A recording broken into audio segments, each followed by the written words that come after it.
প্ৰচাৰ মাধ্যম বিশেষকৈ অসমৰ এটা বা দুটা প্ৰচাৰ মাধ্যমে জেনজিৰ ক্ষেত্ৰতো তেওঁলোকে এক প্ৰকাৰ একপক্ষীয় নীতি গ্ৰহণ কৰা আমি নিৰ্বাচনৰ সময়ত দেখা পাইছিলো। সেই সংবাদ মাধ্যমৰ দৃষ্টিত ৰূপালী লাংথাছাও জেনজি নাছিলে, ধীৰাজ গোৱালাও জেনজি নাছিলে, মিলন দাসো জেনজি নাছিলে। অৰ্থাৎ জেনজিৰ যেন সমগ্ৰ অধিকাৰ বিৰোধী পক্ষৰ লগতহে আছিলে, বিজেপিৰ লগত জেনজিৰ অধিকাৰেই নাছিলে।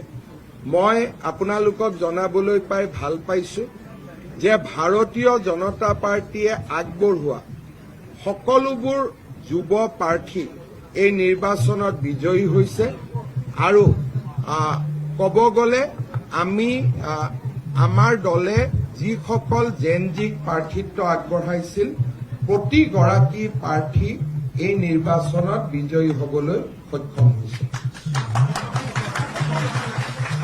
এই বিষয়ে সাংবিধানিক নীতি নিয়ম আছে। প্ৰথমতে ৰাজ্যৰ মুখ্যমন্ত্ৰীয়ে পদত্যাগ কৰিব, তাৰ পিছত ভাৰতীয় জনতা পাৰ্টীয়ে দলীয় নেতা নিৰ্বাচন কৰিব, তাৰ পিছত NDA নিজৰ নেতা নিৰ্বাচন কৰিব আৰু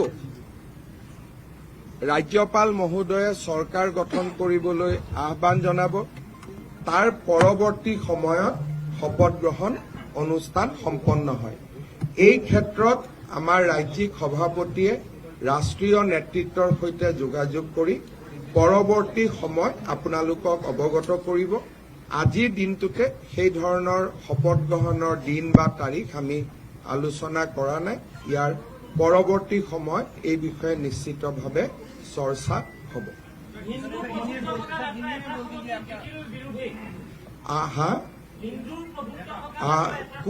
কোনটো চিটত জিকিলে হিন্দু প্ৰভুত্ব থকা? মইতো জানাত শিৱসাগৰত কংগ্ৰেছ জিকা নাই, শিৱসাগৰত ভোট গণনা চলি আছে এতিয়াও।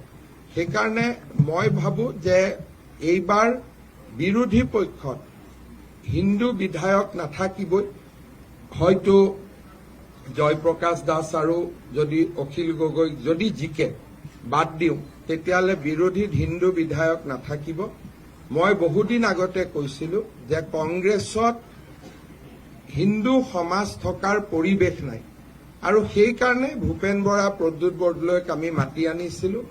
অনাগত দিনতো আমি কংগ্ৰেছত যিবিলাক ভাল অধ্যয়নপুষ্ট বা সামাজিকভাৱে সেৱা আগবঢ়োৱাব পৰা হিন্দু নেতৃত্ব আছে, তেওঁলোককো মই আহ্বান জনাম যে অসমৰ ভৱিষ্যতৰ ফালে লক্ষ্য কৰি অনাগত সময়ত সকলোৱে ভাৰতীয় জনতা পাৰ্টীৰ এই মহামঞ্চত একত্ৰিত হৈয়ে আমি জাতিটোক বিদেশী বাংলাদেশী বিদেশীৰ পৰা আমি ৰক্ষা কৰিব লাগিব।